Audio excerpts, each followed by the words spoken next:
हमने तो ऐसे भी देखे कि जो मुर्दा ही पैदा हुए, एक सांस तक की उसने मोहलत नहीं दी है।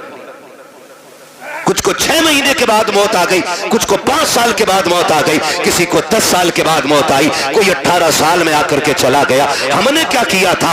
उम्र गुजरती जा रही है, अभी तक उसने जिंदगी दी है, उम्र 7 साल हो गई है, 60 साल में भी उसने मौत नहीं दी है। कोई तो करम उसका हो रहा होगा, फिर भी हमें रब की नेमतों का ख्याल नहीं है। मौलवी से कहता है क्या करें, बड़ी मुसीबत में आ गया हो, रब ने कुछ दिया ही नहीं है। और गैरत कर पे गैरत, तू ऐसे कैसे कह सकता है कि रब ने कुछ नहीं दिया? एक आंख निकल जाए, खुदा की कसम 10 करोड़ देकर के वैसी आंख नहीं मिलती है। हाथ टूट जाए, पूरी दुनिया के डॉक्टर ताकत लगा ले, फिर से वैसे नहीं जुड़ा करता है जैसे रब ने बना दिया है। अगर जबान कट जाती है, जबान फिर दोबारा नहीं मिलती है, दांत निकल जाया करते हैं, पूरी दुनिया ताकत लगा ले, दांत चमके नहीं आ सकते हैं। कह रहा 10,000 के दांत लगाए हैं, 20,000 के दांत लगाए हैं, यार तू करोड़ों के लगा ले, खुदा की कसम जो रब ने दिए थे ना उसके जैसे हो सकते हैं ना उस जैसे दोबारा जमाए जा सकते हैं। क्या बात है?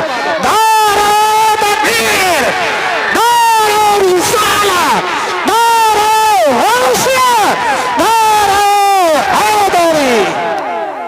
अल्लाह की नेमतों का शुक्रिया अदा करो यार, शुक्रिया अदा करो। कब अदा करेंगे शुक्रिया?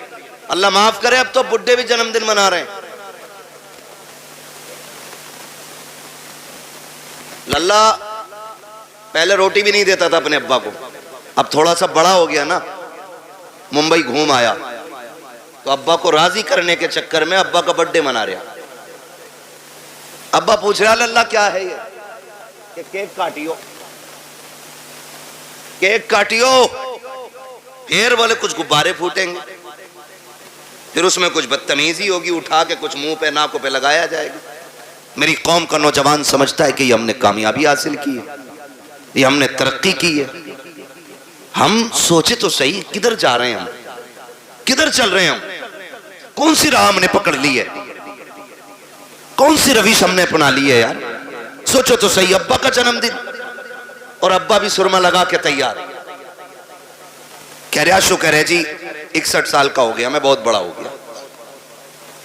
बड़ा नहीं हुआ है, छोटा हो गया है। जितनी उम्र बढ़ रही है इंसान बड़ा नहीं हो रहा है, छोटा होता जा रहा है। इसलिए कि एक मिनट बंदे को मौत के करीब लेके जा रहा है, एक एक दिन जिंदगी का कम होता जा रहा है। अगर एक सुई सेकंड की भी नीचे जा रही है ना, तो वो तेरी जिंदगी का एक सेकंड चुरा रही है। ये दोबारा लौट के नहीं आना है, दोबारा लौट के नहीं आना।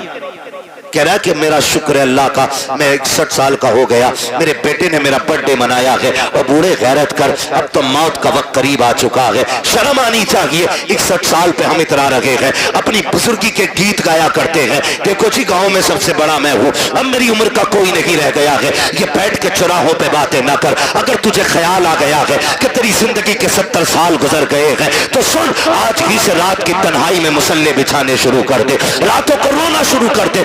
60 साल नाफरमानी में गुजार दिए हैं, अल्लाह को नाराज करके गुजार दिए हैं। तेरा रब्बे करीम आवाज दे के कह रहा है, या अय्युहल इंसानु मा गर्रका बिरब्बिकल करीम। इंसान तेरे करीम रब से तुझको किस चीज ने दूर कर दिया है? आप पलट के हमारी चौखट पे आ जा, मालिक मिलेगा क्या?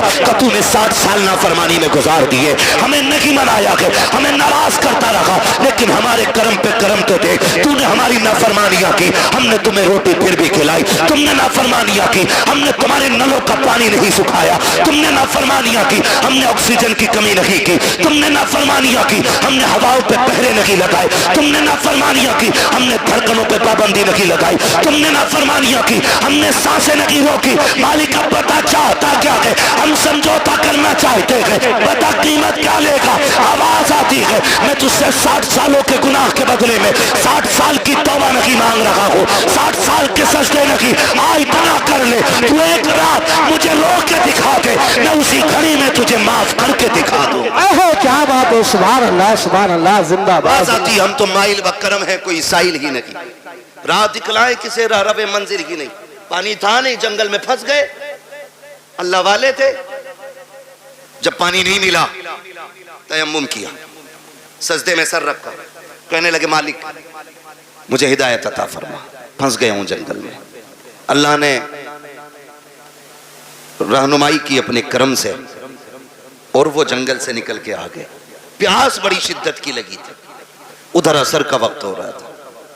थके तो नहीं है ना अभी आप? नहीं थके ना? कौन सा वक्त हो रहा था?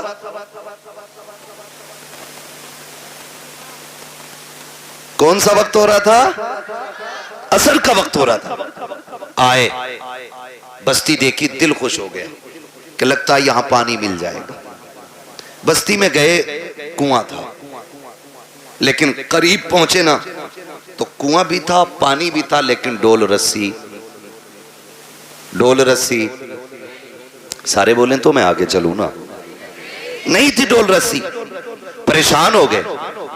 एक बच्ची खेल रही थी, उसने कहा क्या बात है बाबा जी, चेहरे से अल्लाह वाले लग रहे हो, तुम्हारे सर का मामा बता रहा है कि तुम रब के दोस्त हो, परेशान किस लिए हो?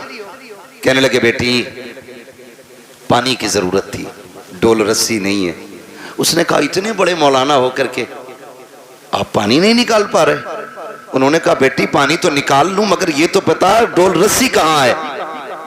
बच्ची कहने लगी बाबा ठहरो, मैं पानी निकाल देती। बच्ची करीब आई, उसने कुएं में थूका, जैसी पानी किनारे पे आ गया। कहने लगी बाबा वुजू कर लीजिए। हजरत ने वुजू फरमाया और वुजू करने के बाद नमाज अदा की। बच्ची अपने खेल में मसरूफ हो गई। अब आप नमाज से फारिग होके कहते हैं बेटी तुझ पे तो नमाज भी फर्ज नहीं है, 6-7 साल तेरी उम्र है, ज़कात तुझ पे फर्ज नहीं, रोजा तुझ पे फर्ज नहीं, हज तुझ पे फर्ज नहीं, नमाज तुझ पे फर्ज नहीं, कौन सी इबादत ऐसी करती है जिसकी वजह से अल्लाह ने ये तुझे कमाल अता किया है, ये कमाल अता किया। सुने बच्चों के हाथ में मोबाइल देके के सुलाने वालों, उनके हाथों में गाने बजा करके उनका वक्त जाय करने वालों। बच्ची ने कहा था बाबा अपना काम कीजिए, वुजू हो गया कि पानी मिल गया कि चले जाइए। कहा नहीं बेटी बता तो सही नेकी कौन सी की है? बच्ची कहती है बाबा जी मत पूछिएगा। कहते बेटी उस वक्त तक नहीं जाऊंगा जब तक बताओगी नहीं। बच्ची कहती है अगर पूछना ही चाहते हो तो सुनो बाबा, मैं कोई ऐसी नहीं हो, रात भर मेरी इबादत नहीं सजदे नहीं है, कोई लंबे कयाम भी नहीं है। कहा बेटी फिर ये पानी तेरी फरमाबरदारी कैसे करता है? बच्ची कहती है सुने बाबा, बात सिर्फ इतनी सी है कि जब रात को बिस्तर पर जाकर लेट जाती हो, मेरी माँ 1000 दानों की तस्वीर आके मेरे हाथ में देती है और कहती उस वक्त तक नहीं सोना है जब तक 1000 बार हुजूर पे दुरूद नहीं पढ़ लेना है। ये जितना भी कमाल है, ये मेरे सजदों का कमाल लगी, कयाम का कमाल लगी, ये सारा कमाल मदीने वाले पे दुरूद पढ़ने की वजह से मिला है। कहा हजरत जी जो ज़बानें दुरूद पढ़ने लग जाती है, कायनात उन ज़बानों की फरमाबरदारी करने लग जाया। दारो तकबीर, दारो रिसाला, दारो औसियत, मसलक आला हज़रत हज़रत अल्लामा मुफ्ती हमारे आसाई क़िबला ख्वाजा का हिंदुस्तान का सुन्नी मुसलमान दारो हैदरी। तवज्जो है मेरी बहन, मेरी माँ, मेरी बेटी, इतनी सी गुजारिश है बच्चों को बैठाया करो, हुजूर पे दुरूद पढ़वाया करो। हम अपनी नस्लों को कारी साहब अगर नहीं बताएंगे कि बचपन से लेके मरने तक सबसे कामयाब वजीफा जो है हुजूर पे दुरूद पढ़ना है, तो फिर 1000 तस्वीर लटका लो, क्या बनने वाला है? दुरूद ही नहीं आता हमारे बच्चों को, आदि बनाओ। गलती तो माँ बाप करते हैं ना, माँ बाप करते हैं। स्कूल जाते हैं बच्चे, नाश्ते में देर है, टिफिन बंधा नहीं है, बच्चा लंच लेके जाएगा, माँ कहती है बेटे ठहर जा, वो कहता जल्दी कर मुझे स्कूल जाना, तो माँ कहती तब तक गेम खेल, मैं तब तक नाश्ता बना देती हूँ। मेरी बहन उसी वक्त बच्चे के हाथ में 10 दानों वाली तस्वीर दे कि सुन तू अपने हिस्से के पहले हुजूर पे 10 बार दुरूद पढ़ ले, मैं इतनी देर में नाश्ता बना दे रही हूं। आप जरा सोचें, रोज हमारा बच्चा 3 बार ही सही अगर हुजूर पे दुरूद पढ़ेगा तो किसी दिन तो हुजूर कहेंगे ना कि ये दुरूद पढ़ने वाला कौन है, किसका बेटा है। जिस दिन तेरा नाम हुजूर की बारगाह में ले दिया गया समझ लेना दुनिया में आना भी कामयाब हो गया, दुनिया से जाना भी कामयाब हो जाए। बेशक, सुभान अल्लाह, सुभान। वरना लोग तो कहते हैं मौलाना देखो हमारे लल्ला को फर फर मोबाइल चलाता, फर फर, इसे कमाल समझ रहे हैं। इंसान को अल्लाह ने फितरतन ऐसा बनाया है, अगर इसे पैदा होने के बाद किसी ऐसी जगह बंद कर दिया जाए कि जहां किसी की आवाज ना जाती हो, 50 साल का भी हो जाएगा इसे बोलना नहीं आएगा। और अगर ये जिस माहौल में रहेगा वैसे ही हो जाएगा। मुझे बताओ क्या अरबी लोग अपने बच्चों को पैदाइशी तौर पर ग्रामर पढ़ाते? नहीं ना। अरब में पैदा होने वाला बच्चा अरबी बोलता है, फारस में पैदा होने वाला फारसी बोलता है, अमेरिका में पैदा होने वाला अमेरिकन बोलता है। सब अपनी अपनी भाषाएं बोलते हैं। जिस माहौल में जन्म लेते माहौल में, उसी माहौल के हिसाब से गुफ्तगू किया करते हैं। अपने माहौल इतने अच्छे करा लो, इतने अच्छे माहौल बना लो ताकि हमारी नस्ल मुस्तफ़ा वाली हो जाए, हमारी जिंदगी हुजूर वाली हो जाए। मैं अक्सर कहा करता हूँ मेरे यार भरोसा मत करो, सांसों की डोरी टूट जाती है, छतें महफूज रहती हैं, हवेली टूट जाती है। इतनी कंजूसी दुरूद पढ़ने में हम कर लिया करते हैं कि हमें मौत नहीं आनी है, अल्लाह ने ये जिंदगी दी है, उसका बहुत बड़ा एहसान है। वरना उनसे पूछो जिनको चंद सांसों पे मौत दे दी जाती है, चंद महीने बाद मर जाया करते हैं, चंद सालों की जिंदगी गुजार के चले जाते हैं। अगर उसने इतनी बड़ी जिंदगी दी है तो खास करम किया है उसने, खास एहसान किया है उसने हमारे ऊपर। आज अजीजाने मिल्लत इस्लामिया, हम जिंदगी से कितनी उम्मीदें बांधे हुए रहते हैं, कितने मामलात हमारी जिंदगी के साथ रहते हैं। खुदा की कसम खा के कहते एक लम्हे का भरोसा नहीं है, कब किसको कहां मौत आ जाए कोई नहीं बता सकता है। सब लंबी लंबी उम्मीदें बांध के जिंदगी गुजार रहे हैं। पूछा गया था बताओ जिंदगी कितनी बड़ी है, किसी ने कहा था कि जिंदगी इतनी बड़ी है, बड़ी है तानी मगरिब पढ़ेंगे कि नहीं, फिर कहा कि अभी लंबी उम्मीद है, कहा मगरिब पढ़ी है पता नहीं इशा पढ़ेंगे कि नहीं, कहा अभी लंबी उम्मीद है। फिर किसी से पूछा तुम बताओ, तो किसी ने कहा कि मैंने दाहिनी जानिब सलाम फेरा है, तो उम्मीद रखी है बाईं जानिब भी सलाम फेर सकूं। अल्लाह अकबर। फिर कहने वाले ने कहा था यह भी बड़ी उम्मीद है। हकीकत यह है कि जो सांस अंदर गई है पता नहीं बाहर आएगी कि नहीं। क्या बात है, इतनी हकीकत इंसान की है, जो सांस अंदर गई है वो बाहर आएगी कि नहीं। आज ना कारी नासिर साहब, इनकी दावत मोहब्बत पे हाजिरी हुई, मुझे बताया और ये हकीकत भी है, कोई ना भी बताए तो इसी बात का सच्चाई से लेना देना है। कहा माँ बाप औलाद को भूल नहीं पा रहे। मैंने कहा ये माँ बाप होते 10 दिन नहीं, 10 साल नहीं, अगर ये 10 दहाई भी जी जाए ना, और बेटा अगर चला गया हो तो फिर औलाद को भूला नहीं जाता। माँ बाप औलाद को भूल नहीं पाते। ये बूढ़े हो जाएं, बाल सफेद हो जाएं, लेकिन कल जब भी ये किसी के बेटे की बात करेंगे अपने बेटे का ख्याल जरूर आना है, अपने बेटे का ख्याल जरूर आना है। तुमने बहुत सुना होगा, बहुत सुना होगा, और हमने भी सुना है कि जब बाप जवान बेटे का जनाजा उठाता है तो कमर झुक जाती है, कमर झुक जाती है, क्योंकि बाप का बेटे से रिश्ता ही इतना गहरा होता है। और सैयदी सरकार आला हजरत इमाम इश्क मोहब्बत इमाम अहमद रजा खान फाजिल बरेलवी अलैहि रहमत व रिजवान अल मलफूज शरीफ में ना एक वाक़या तहरीर फरमाते लोग तिजारत के लिए निकले, उसी काफिले के अंदर बाप बेटे भी जा रहे थे। कौन जा रहे थे? पैसे देख रहे हो तो उठा के ले जाओ भाई, कतई मुझे मत दो, जो देख रहे हैं उन्हें दे दो ताकि ये तकरीर सुन ले। मैं कुछ समझाना चाह रहा हूं, तवज्जो है ना? पैसे चाहिए कि तकरीर सुननी? हाँ, तो घूर घूर के ऐसे मत देखो कि ये मौलवी पे चला गया, ये उधर भी जा सकता उड़ के। तवज्जो है सारे लोगों? बाप बेटे काफिले में सफर कर रहे हैं साथ में। आला हज़रत इस वाक़े को तहरीर फरमाते हैं। उसी सफर के अंदर बाप की तबीयत खराब हो गई। बाप की तबीयत खराब हुई, हद से ज्यादा तबीयत बिगड़ी और बाप का इंतकाल हो गया। वो दौर ऐसा नहीं था कि वापस लेके आते फिर दफन करते, सुभान अल्लाह सुभान अल्लाह। क्योंकि सफर सवारियों से होता था, ऊंटों से, घोड़ों से, खच्चर से, गधे से, ये सारी चीजें सवारी में इस्तेमाल की जाती थी। अगर वापस लाते तो लाश खराब हो जाती, जहां इंतकाल होता लोग वहीं दफन कर देते थे। इसने भी अपने पाप को वहीं पे दफन किया और आगे सफर शुरू कर दिया। सफर करके आगे चला गया। जब कुछ दिन के बाद ये तिजारत से वापस पलटा, फिर उसी रास्ते से आ रहा था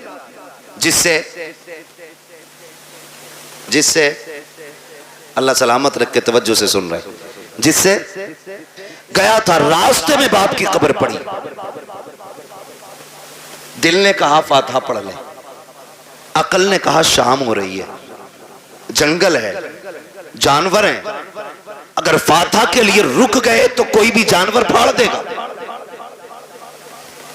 दिल ने कहा बाप है, अकल ने कहा कि जान प्यारी है, जिंदगी रहेगी फिर आके पढ़ लेना, उधर काफिला भी जा रहा है। फिर दिल ने कहा यार ये वो है जिसके जरिए दुनिया में आए थे, ये वो है जिसने सीने से लगा के पाला था, ये वो है जिसने उंगली पकड़ के चलना सिखाया था। ये दिल बोल रहा है, लेकिन अक्ल कह रही है नादानी है जान को खतरे में डालना। चल फिर कभी वक्त मिलेगा, वक्त से आएंगे, फुर्सत से आएंगे, आकर के यहाँ पे फातिहा पढ़ लेंगे। ये सोच के जैसी चंद कदम आगे बढ़े हैं, इमाम इश्क मोहब्बत फरमाते हैं अचानक पीछे से बड़ी अजीब आवाज आई। ऐसी आवाज थी जिसने इसके दिल को धड़का के रख दिया था। एक एक बाल इसके बदन का कांपने लग गया था। इसने पीछे मुड़ के देखा, कोई नहीं था, लेकिन आवाज आ रही थी। वो आवाज कैसी थी? अल्लाहू अकबर। इमाम इश्क मोहब्बत फरमाते हैं वो आवाज किसी और की नहीं बल्कि कब्र से उसके बाप की आवाज आ रही थी। उसने कहा था लखते जिगर नूरे नजर, अरे सुन तो सही, तू अपने बाप की कब्र से पलट के जा रहा है। तू इसलिए जा रहा है कि तेरी जान तुझे प्यारी है, इसलिए लौट के जा रहा है कि तुझे अपनी जान का खतरा है। कब्र से बाप कह रहा था ओ मेरे नूरे नजर कान खोल के सुन ले, अगर मेरी जगह तू लेटा हुआ होता और तेरी जगह मैं खड़ा होता और तेरे मेरे बीच में सिर्फ जानवरों के आने का ख्याल नहीं, मौत का खतरा नहीं, अगर कोई आग का बिस्तर बिछा देता तो बाप कहता है ए मेरे बेटे अगर कब्र पे आने के लिए आग पे चलना पड़ता तो मैं चल के आ जाता, लेकिन तुझे छोड़ के ना जाता। ये मेरा तुझसे प्यार है, आज जो तू छोड़ के जा रहा है ये तेरा मुझसे प्यार है। खुदा की कसम औलाद की सारी मोहब्बतें एक पल्ले में रखो, फिर भी बाप की एक नजर की बराबरी नहीं की जा सकती। आहो क्या बात है। दारे तकबीर, दारे रिसालत, दारे हौसियत, अज़्मत वालिदैन।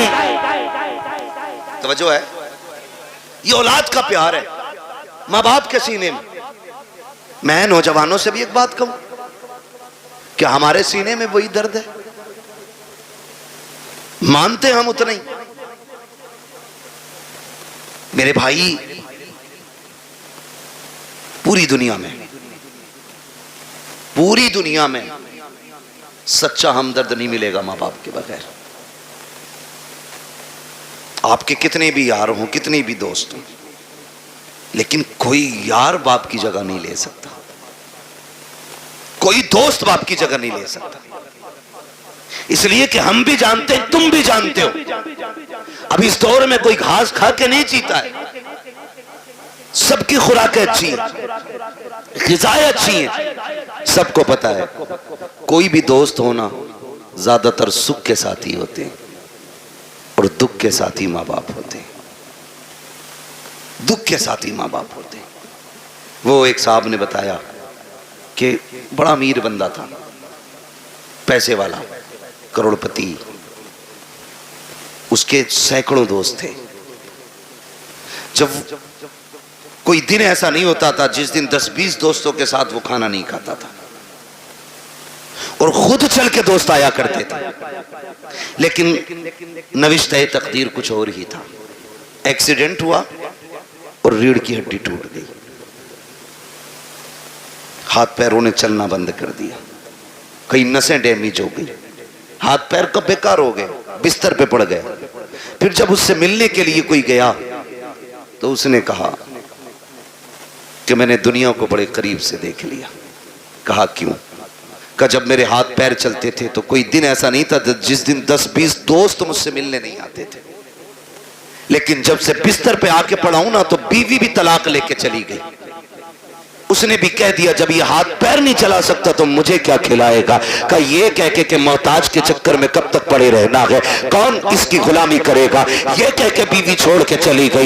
एक दो दोस्त के अलावा कोई खैरियत के लिए भी नहीं आया। का सच बता तूने सच्चा किसे पाया। तो उसकी पाईती की जानिब माँ बैठी थी। उसने नजरें उठा के रो के कहा था, कहता जिस दिन से बिस्तर पे पड़ा हो आज तक सब छोड़ के चले गए हैं लेकिन मेरी माँ ने मुझे नहीं छोड़ा है। एक एक लम्हे के मेरी माँ मेरे साथ रहती है। का मेरे हाथ काम नहीं करते हैं लेकिन मेरी माँ अपने हाथों से खिलाती है। मैं चल नहीं पाता हूँ, मेरी जरूरतें माँ पूरी करती है। और दोस्तों के लिए माँ बाप को छोड़ने वालों, यारों के लिए माँ बाप को ठुकराने वालों, खुदा की कसम जब दुनिया साथ छोड़ जाती है तब माँ बाप आगे बढ़ के कहते हैं दुख न करना, गम न करना, तू अकेला नहीं है। हर मोड़ पे तेरे साथ तेरी माँ भी खड़ी है, तेरा बाप भी खड़ा है। सुभान अल्लाह, सुभान अल्लाह, जिंदाबाद। ये तेरे सच्चे हमदर्द होते, ये सच्चे हमदर्द होते। इनसे सच्चा मैंने किसी को नहीं। रिश्ते कितने प्यारे, खुदा की कसम अगर बात की जाए तो बड़ा वक्त लगे। बड़े गहरे रिश्ते होते, इतने गहरे रिश्ते। अगर कोई माँ से ये कहे ना मैं तुझे पूरी कायनात की दौलत दूं, अपने बेटे की एक आंख निकाल के दे दे। मां पूरी दुनिया की दौलत के बदले में बेटे की एक आंख नहीं दे सकती, एक कान नहीं दे सकती, एक उंगली मां नहीं दे सकती। वो तुम्हें इतना चाहती है। ये रिश्ते होते और इन रिश्तों को बाजारों से नहीं खरीदा जा सकता, मार्केट और मंडी से नहीं खरीदा जा सकता।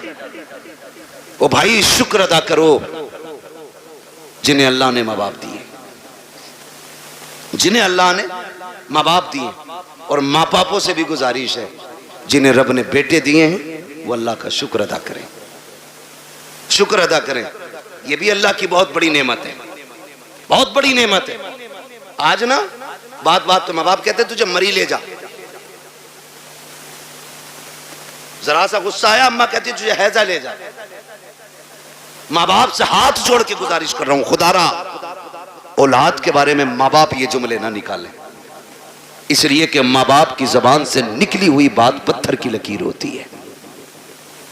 और ये रब की नाशुक्री भी एक तरह से, औलाद की कदर ना करना ये भी रब की नाशुक्री है।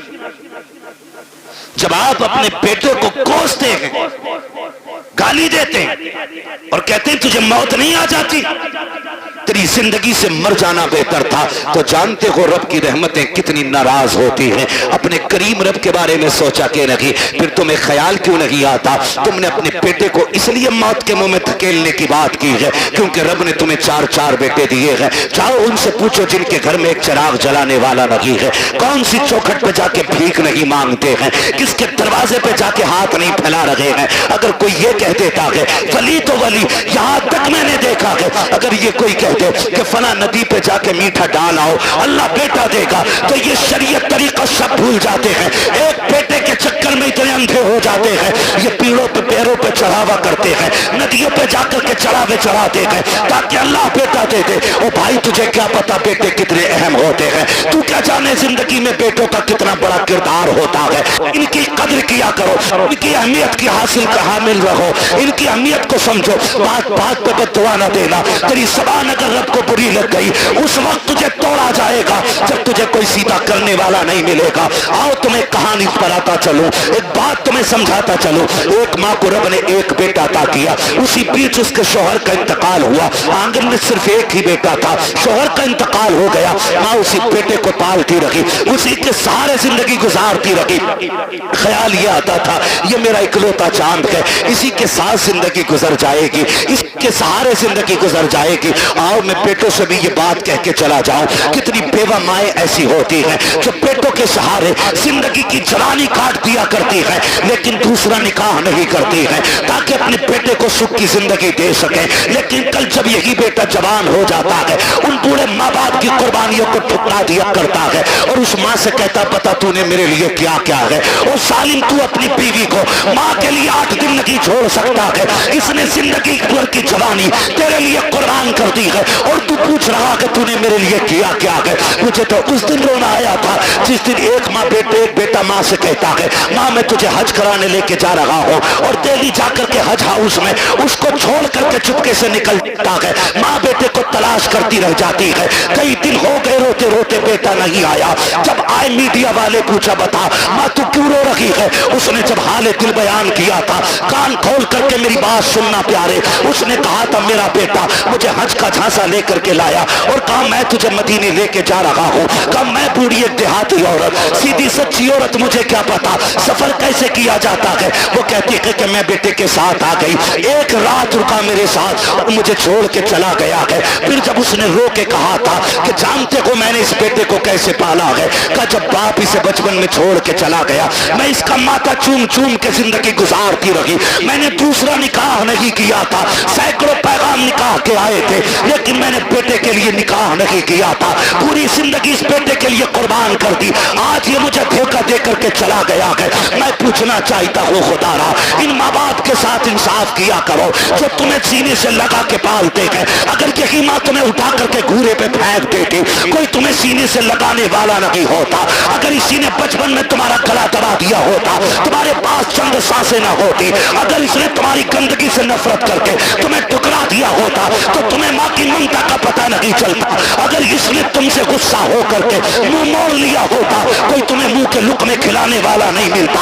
आज जो जवानी की दहलीज पे कदम रखा है, ये इसी माँ की कुर्बानियों का नतीजा है, इसी बाप की रज्जगों का नतीजा है, इसी ने दर दर की खाक छानी है तो तुझे जवानी मिली है। और तुम्हें खुदा का वास्ता, अगर माँ बाप तुमसे प्यार करते हैं, तुम्हें मशक्कत से पाला है, उनकी इज्जत किया करो, उनकी कदर किया करो। उस खातून को अल्लाह ने बेटा अता किया, लेकिन जानते हो जब बच्चे के बचपन के कुछ साल गुजरे हैं, एक दिन कोई बच्चे से गलती हो गई, बच्चे ने कोई चीज का नुकसान कर दिया, माँ ने गुस्से में कह दिया था तुझे मौत क्यों नहीं आ जाती है। माँ ने आज कहा है, लेकिन रब ने अपनी तकदीर के कलम से लिख दिया था, जैसी उसने कहा है तुझे मौत क्यों नहीं आती है, ये तो कह के भूल जाती है। बच्चे की परवरिश की जवान हो गया, अच्छी तालीम हासिल की डिग्री होल्डर हुआ, अच्छी सर्विस लग जाती है। जब सर्विस लगी है, अच्छा रिश्ता हो जा रहा है, जब अच्छा रिश्ता हुआ है, शादी के चंद साल रह गए, चंद दिन रह जाते हैं शादी के, पूरी तैयारियां हो जाती हैं, घर में खुशियों का माहौल है। माँ तो अपने बेटे को बददुआ दे के भूल चुकी थी, उसने तो बचपन में कहा था तुझे मौत क्यों नहीं आ जाती है। चंद दिन शादी के रह गए हैं, अचानक बेटा घर से चला, पैर फिसला गिरा और वहीं पे दम निकल जाता है। अम्मा सर पटक के रो रही है, हाय ये क्या हो गया है, मेरे लाल ने जिंदगी की बहारें भी नहीं देखी थी, इसके सेहरे के ख्वाब सजाए थे हमने, अफसोस हम बेटे का सेहरा ना देख सके। रोते रोते सोई है, ख्वाब में किसी ने आके कहा था आज आंसू बहाने से कोई नतीजा नहीं है। याद नहीं है तुझको वो जुमले जो तूने बचपन में बेटे से कहा था कि तुझे मौत क्यों नहीं आ जाते, वो जुमले रब को नागवार गुजरे थे।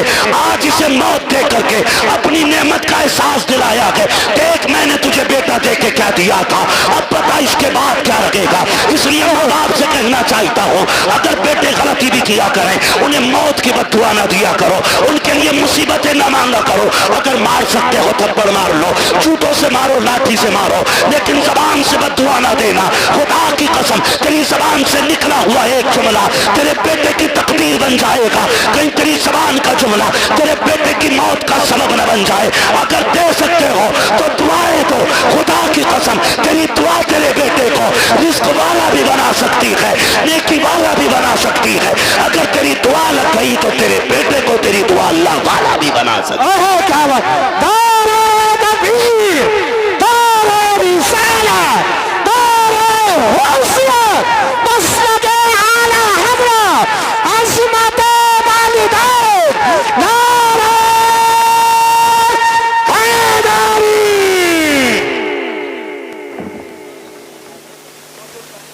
तवज्जो है सारे लोगों, चलूं आगे भी 10 मिनट बाकी है, जरा कह दे या रसूल अल्लाह। अल्लाह सारे लोगों को सलामत रखे। मैं कह रहा हूं आप बैठ के सुभान अल्लाह जोर से नहीं बोल पा रहे, देखो तो सही, खड़े भी हैं बेचारे जिनको जगह नहीं मिली है, तो कम से कम तुम बैठे हो तो कम से कम बैठने पे रब का शुक्र अदा कर लो, और अगर थक गए तो जगह छोड़ दो ताकि अच्छे लोग आके बैठ जाएं। तैयार हैं? जरा बोलें सुभान अल्लाह। पीछे वाले भी कहते हैं जरा या रसूल अल्लाह। बेटों से भी एक गुजारिश है, तुम जो रोड पे चलते हो ना, रोड पे थोड़ा मीटर भी देखा करो गाड़ी का। हाँ, बैठ जा मोटरसाइकिल पे, फिर देख थोड़ी रहा। और ईद के दिन तो कुछ भी नहीं देखता, शर्ट खोलेगा सारे बटन के, वो बटन के शर्ट के सारे बटन खोलेगा और यूं एक्सीलेटर लेगा, टंकी फुल है, अब्बा ने 200 दिए थे, 300 अम्मी ने दिए थे, 500 रुपए में टंकी भर गई, फिर दाएं बाएं नहीं देख रहा। तुम जानते हो तुम्हारी एक छोटी सी गलती तुम्हारे माँ बाप को जिंदगी भर रुला सकती है। कह रहे आप मेरे आगे पीछे कोई रोने वाला ना, क्यों? माँ बाप भूल गया तू? रोने वाले कब होंगे? जब बीवी बच्चे होंगे। अच्छा, वही तेरी हमदर्द है? अरे बताओ यार, मैं बीवियों के खिलाफ भड़का नहीं रहा हूं आपको, लेकिन समझा रहा हूं, मैं समझा रहा हूं आपको। आप कह रहे हो नहीं नहीं कोई रोने वाला नहीं है। सुन मेरे भाई, सारी खेती से ताल्लुक रखते हैं ना, अक्सर लोग किसान ही होंगे, क्योंकि हम सब जमीन से ताल्लुक रखने वाले लोग हैं। गेहूं की फसल कितने दिन में आ जाती है?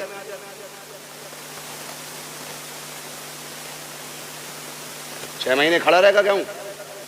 बहुत पक्के किसान लग रहे हो यार तुम। देखिए अब यहां मुझे गेहूं के बीज का प्रचार नहीं करना है। मोटी सी बात, धान अब तो 90, 60 दिन में भी आ जाते हैं ना कुछ धान, खरार वाले।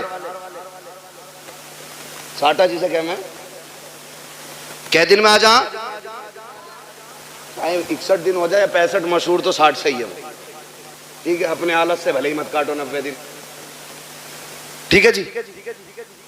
एक किसान धान लगाता है ना, धान एक एक पेड़ को दिलो जान से पालता है।